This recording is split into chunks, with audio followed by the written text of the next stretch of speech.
we're going to be comparing heat gun tools. Now I have 3 in front of me. I have 2 that I have had for some time, and I just bought the Ranger Heat It Craft tool off of Amazon.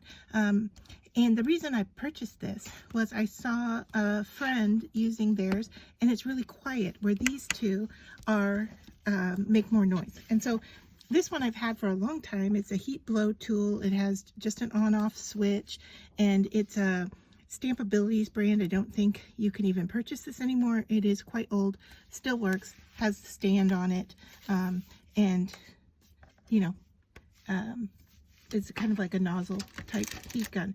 The other one I have here is Hefty Duty. This was given to me from HomeRite.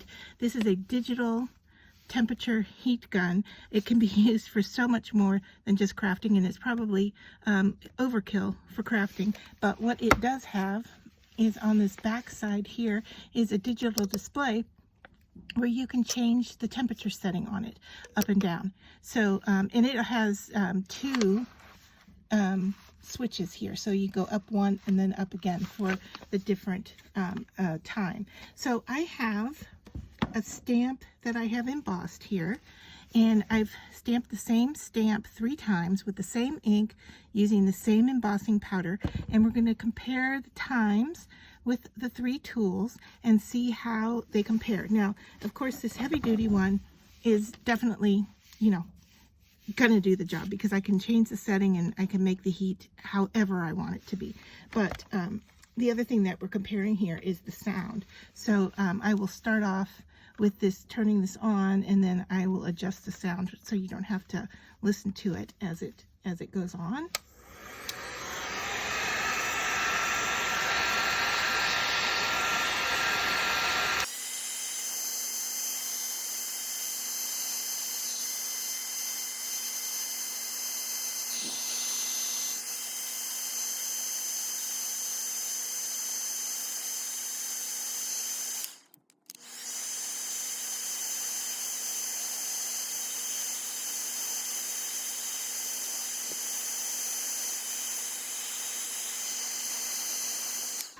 All right, so there it is.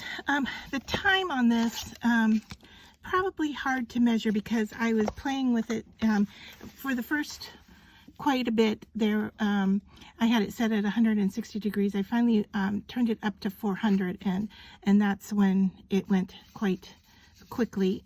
It also had 3 settings for the on nozzle. So this was at 400 degrees, and we'll have to check out how much time that took. But we may, like I said, it may be a faulty measurement because I had to adjust the temperature, and we started out quite low.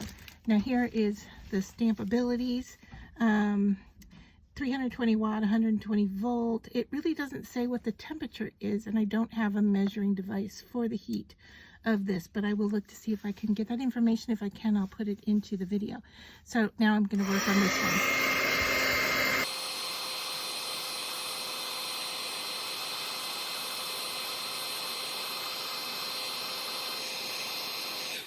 All right, so there you can see that that worked much faster, and the similarities between the two.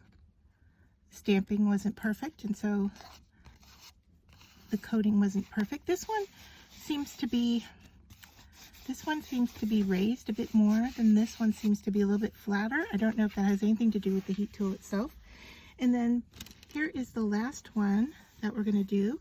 This is using the Heat It tool from Ranger, and you'll immediately notice a difference. It just has an on-off switch. There's no setting to it.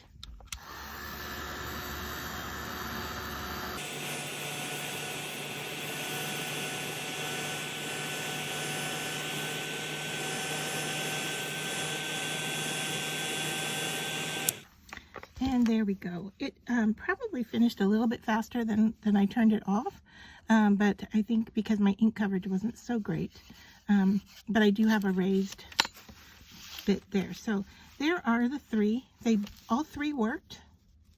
They all 3 gave very similar results, but the difference being the sound with the Ranger tool, and that was the reason that I purchased it. Obviously I didn't need a new heat tool, but if you're looking to get a heat tool, you have a couple of options. You have the first one, which was the HomeRite, and that has heat application for so many other things. You can use it around your house to scrape off peeling paint and so forth, to heat the paint and then scrape it off. So it is more of a heavy duty tool.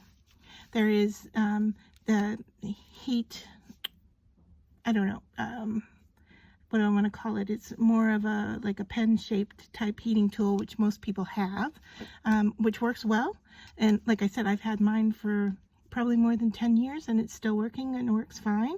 The only problem with the first two is the noise, and this one works just the same and gave the same results, but much quieter. So the reason I purchased it was so that I could use it on videos and not have to dull out the sound or go off camera and then come back for the heating purposes. So if you're looking to buy a heating tool, you have a couple of different options.